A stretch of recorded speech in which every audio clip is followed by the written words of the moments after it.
Virgo, hello there, my beautiful friends. We're going to do your general tarot reading for mid-June 2023. Thank you so much for joining me today.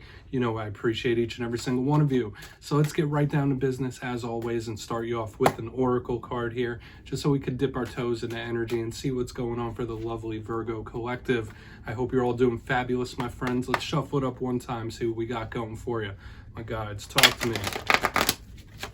And yeah, we're going to take a real quick look at this first card, then we'll get into the full reading itself. And at the very end, I'll pull you a bonus card from the Shadowland Tarot, just to see what might be in the shadows or what shadow work you can lean in on, which is always interesting. But let's get it going here. Let's rock. What do we got for Virgo, please? Right away. Guides and Spirit Team. Yeah, the deck is being specific already. Usually this first card pops out. And for those of you new here, I only read jumpers, so we do these little shuffles. There it goes. So this card does have a little bit of a link to the past, and it could also speak of communication when we see this lady with the letter. So we're going to have to talk about this. There's a lot of symbolism there. Before we do, though, if you're new here, I'll be speaking about the June subscriber surprise towards the end, so you might want to check that out. Also, if you could kindly illuminate that like button by tapping it right on its third eye, you know, I'd greatly appreciate it. But enough of the promo, into the reading. Let's talk about it. So we see this lovely lady in that awesome dress, really cool hat. She's holding the letter, looking behind her. So, of course, the first thing I always think of is someone looking back into the past. Maybe you're reflecting on things that have happened, or there's memories that are just springing up in this time for whatever, analyzing the past, right? So try not to be stuck there too much. For another portion of you, this could represent communication. Notice that she is holding a letter. There's a lot of birds. So talks, messages, whether you're wanting to talk to someone or someone's wanting to grab your ear, that could be a big thing with this card. But this shows up often when I feel like something from the past might swing back around when we see it. So we're not going to give it too much energy. I always say this first card, it doesn't make or break the reading. It's just a little footnote. But let's just place her right over there. The importance of communication is showing up here front and center, though. Let's get into tarot. I'm going to get you 3 cards in the upright before we get the intuitive juiciness going. Shuffle it up here for Virgo, please, my guides. What do we got for Virgo in mid-June? 2023. So, last week's reading, my friends, it was titled They Are a Mess. And the reason it was titled that is because, like, most of the reading revolved around somebody's mental state, mental well-being, whether it was somebody stressing, very tense. There was a big tense and anxious type of energy I saw last week. And I felt like for a lot of Virgos, it was the world surrounding you. I got a very similar thing for the Aquarius reading last week as well. So we're going to hope for some positivity here. It feels like every week it's been back and forth with the Virgo readings. But if you have been tense or mentally stressed out, I hope it's subsiding for you. Let's get you 3 cards. Let's get 3 for Virgo here. Okay. So I'm seeing this in the earth signs. You have it right here. We have the Wheel of Fortune in position number 1. That's a beautiful way to start a reading. And we're starting with some action when this card shows up here. So let's just place it there. Let's get 2 more for you. And we'll really start to piece this together. What we got for Virgo? I find that very interesting that that's showing up for all the earth signs so far. Let's get you 2 more, please. Thank you. Okay, yeah, 2 cards popping out together. We have the 9 of Pentacles, big earthy energy. We're looking okay so far, Virgo, because on the back end we got the 6 of Pentacles. But one thing I do want to say is, like, the Capricorn reading started out in a very similar way where all the top cards seemed really nice, but on the bottom, underneath, there started to be a little bit of struggle. But let's go through. I'll give you some of the classical meanings and archetypes, then we'll get that juicy, intuitive stuff going. Now, on its face, at first glance, we're looking really positive here. We have the Wheel of Fortune. We have double earthy pentacle cards, which is an energy you're very comfortable with because you're an earth sign. So when we see this, it could be a big focus on money, on work, the material aspects of life. This is very giving. This is very self-sufficient. This is extremely lucky. So on its face, we're looking good. But let's go through one by one. Then we'll get into the deeper stuff. Now, in position number 1, we got the Wheel of Fortune, a very powerful major arcana. Like I said, this is a repeat card for other earth placements. So if you have multiple earth placements, this could be very, very good. Luck might be swinging in your favor. I always say this is my 4-leaf clover. It's my lucky charm type of energy. Other things we think of with the wheel, it's very spiritual, connected to spirit around it. The Wheel of Fortune does speak about change, inevitable change in life, but powerful ones nonetheless. Another thing we think about with this world card is karmic archetypes, because karma and cycles, they all move non-stop cyclically. So whether it's a beginning, whether it's an ending, whether it's a change, we'll just have to see. The karmic wheels might be turning for some reason, whether it's rewards based or somebody catching a dose of karma. We'll just have to see. I don't want to speculate too much, but there's also energy of guardian angels with the wheel. I just want to mention that as well. Now, as we move to the second card, I knock that one off its place. We have the Nine of Pentacles. This is a very grounded, extremely abundant type of energy. So when we see this, there might be nice big influxes of money. And thing with this card is independence. Someone that feels like, I got this. I could do this on my own. I don't need this help. I don't need that help. But it's extremely sturdy and confident. So this can be good, especially if you're going through money issues. And this time, the Nine of Pentacles does talk about that monetary abundance and influx of money, which could be very good. But there's a confidence and a lone wolf type of energy attached to this card. Like, I have to do it on my own, or I will do it on my own. It's singular.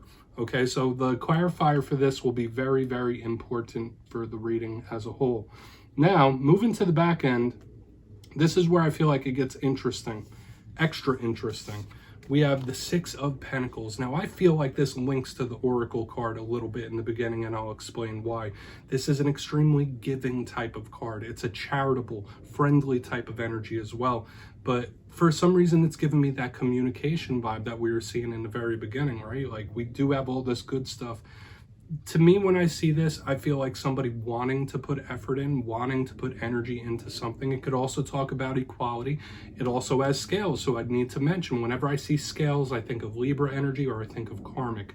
So we have two possible karmic energies showing up here in this spread already. This, to me, is also a card of gift giving. Whether giving or receiving, this is really, really good generally, or equality. So we're going to have to see how all this plays out, Virgo. Now, looking at it all together, there might just be an extra hyper focus on the monetary for sure, or work things. But even if not, like, this is solid. So you could be moving into a much more solid place in time when we have all this energy together, because like I said, earth energy is very good for the Virgo collective. But with all that being said, I want to dive deeper. Let's jump in and clarify. All right, good shuffle here. So what do we got for my Virgos, please? Guides and spirit team. And yes, my friends, this is where I go intuitive with the message, which means I just tell you how it feels to me. So feel free to do further research or rely on your base knowledge of tarot, because as you know, every single reading is about the reader's interpretation, and I'm just giving you mine. Let's go in on that wheel. And yes, if you're a reader yourself, please feel free to play along. That's why the box is here. If you're feeling any messages that you want to give to Virgo, you could drop it in the comments. I don't mind at all. All right, wheel time. What's the wheel doing here for the Virgos, please? Thank you. I mean, we're looking good here, my friends. This is a big card of manifestation. For some of you, maybe you're in a waiting pattern, waiting for something to change or waiting for someone to catch a dose of karma. Those are the two things I'm catching right here. Now, for another portion of you, something you've been waiting for quite a while could come rushing in. Like, you see this person right here with the Three of Wands. They're standing, they're waiting on those ships to roll in. But intuitively, it's giving me like those several different messages here. One, you might just be waiting on someone or something to change, like any minute now, this is going to happen. Here it comes, here they come, whatever it might be. But to me, this could also represent you waiting for someone to get what they deserve. Okay, especially underneath a karmic card. Now, that could be good or bad. It's up to you in whatever situations you're going through, what lens you view that. Because you might be waiting on someone to get served up a dose of karma, whether it is a reward or otherwise, it could be coming in here. Like, this person needs to get what they deserve, right? Like, that's a big vibe I'm picking up here with this Three of Wands, clarifying this Wheel of Fortune, straight up. Okay, so we're not going to overcomplicate this message. I feel like it's one of those few things here. We still have these karmic energies and this change-based energy, but it might not be right here just yet. Like, it's coming, but it's not here just yet. Let's see how the rest of this plays out, though, because remember, we still have more karmic energy back here, earthy energy. Nothing's feeling treacherous thus far, but there's powerful things at play, Virgo. Let's get into that Nine of Pentacles for you. So why is that Nine of Pentacles here for Virgo, please? Guides. Where's that 9 here? Thank you. Yeah, here it comes. This is the magnetic energy that I was talking about. Like, Waiting, receiving. We have the Hanged Man in reverse. That's a card that could represent you sometimes. I hear some people link Hanged Man to Virgo. I link it to Scorpio as well. But the Hanged Man in reverse is like action. Okay, so we have the waiting, we have the action. And I feel like something or someone is coming to you magnetically. Like, here it comes or here they come. I already mentioned that. So whether it is a person, whether it is money, whether it's a situation, there's an energy that's moving towards the Virgo collective like a freight train.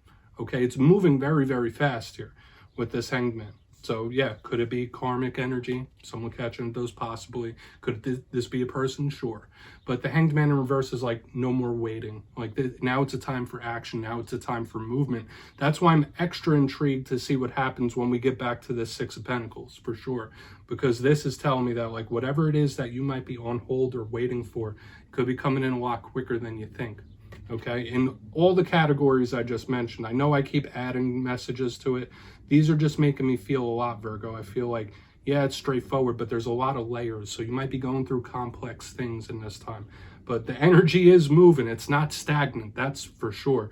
Let's get over to that Six of Pentacles. Then we'll do a quick recap before we get into the shadow card. So why is that Six of Pentacles here? For my Virgo friends. What's this giving energy about?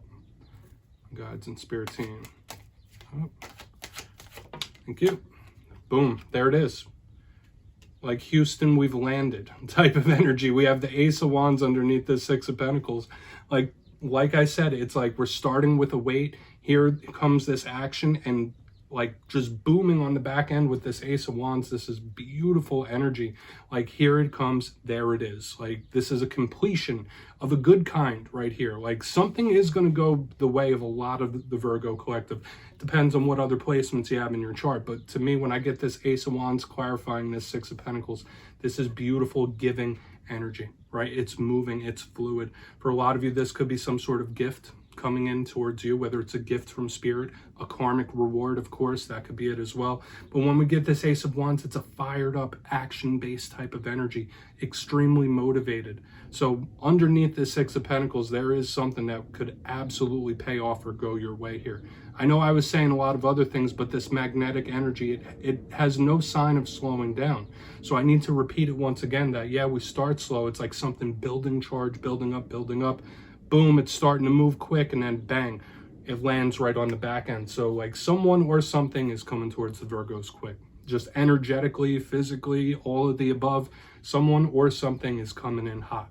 So that's the main moral of the story. Let's go through and do a quick recap here, my friends. Then we'll get into a shadow card real quick. If you kindly look in the box, I'd say this is positive for the most part, depending on what you're going through. Like I said, view it through your own lens. But position number one, we have the Wheel of Fortune with the Three of Wands in the upright. Could be very claimable energy here. When I see this, it's like somebody waiting. Either waiting on something to change, or waiting for someone to get what they deserve, or just there is an anticipation. There's a buildup here. Okay, like I've been waiting for this. Getting to the center, this is where this energy starts kicking over. We have the Nine of Pentacles with the Hanged Man in reverse. This is that action, it's that movement. And that's where I really started picking up this magnetic energy that you could have manifested, or you're bringing something to you like a magnet, my friends. Either someone or something is coming in hot. And we get more energy of that as we move to the back end of the reading, because it's not slowing down. A lot of you could have big luck in regards to money as well, but when we get to the back end, we have the Six of Pentacles with the Ace of Wands in the upright. So it's like building, moving, landing. It's coming. Someone or something, it's all very personal to what you're going through, but there is an energy moving towards the Virgo collective. I feel for the most part it's very claimable, but just remember, you can claim this, but there's also karmic energies attached here. Someone getting what they deserve karmically, whether good, bad, or indifferent. So please take a screenshot of that. Let's get you one shadow card, my friend. Very interesting reading this week, Virgo. Okay. And I know Earth is usually a very good energy for you, but there's fire underneath. So we have a lot of Earth, we have a lot of fire as well. So interesting. Let's see what's in the shadows for you. And I always like to pull this shadow card at the very end. You probably know that already if you watch these readings. But let's get you one shadow card. What's in the shadows for Virgo, please? Thank you. Okay, yeah, here's the movement. So just like I was speaking about with this reading, how it's like picking up, moving, coming like a freight train, in the shadows, we have the Chariot. Okay, so this is kind of poetic that we're picking this up in the shadows. Now, for a portion of you, it could be a couple things. You might be connected to a Cancerian when the Chariot shows up. This could speak about somebody who's a little bit of a flight risk, a little flighty, someone who, like, instead of dealing with certain things, they just like bolt, they leave. So some of you may have issues or situations in regarding people like that. But the Chariot to me is very much movement and determination based. One thing with this, it's very conflict based as well. Remember, the Chariot is an instrument of war, and we're looking at the shadow side of this card. So when I see the Chariot in the shadows, it could represent someone who's willing to fight, duke it out. So you might be a little more temperamental than usual, but it could also represent someone who's gonna bolt, like get out of here, get out of town. So take from that what you will. For a portion of you, it could say, yeah, things are coming in quick. Can you deal with it? That's another vibe we're picking up, because remember I said there's a lot of magnetic energy. Can you deal with this powerful energy? Some people are extremely sensitive to energies, and you might be flooded when we have the Chariot in the shadow. So take from that what you will, my friends. But Virgo, that's what I have for you this week. Don't click away just yet, though. I'm going to give you the details of the June subscriber surprise. If you got your name in for the May subscriber surprise, the winners will be announced in my community tab after this week's fire and air readings. But for the month of June, I'll be giving away 2 copies of the beautiful Everyday Witches Tarot. It's one of my favorite decks out there. So if you'd like to get your name in for this, it's 2 simple things. As always, my friends, first, you must be subscribed, which I'm sure you already are. And second, let me know down in the comments, out of all the cards in this week's reading, which one explains how you're feeling currently right now. Which one are you vibing with? You'll be entered to win, and at the end of the month, I'll put the winners in my community tab. As always, my friends, much love, and I'll see you next time.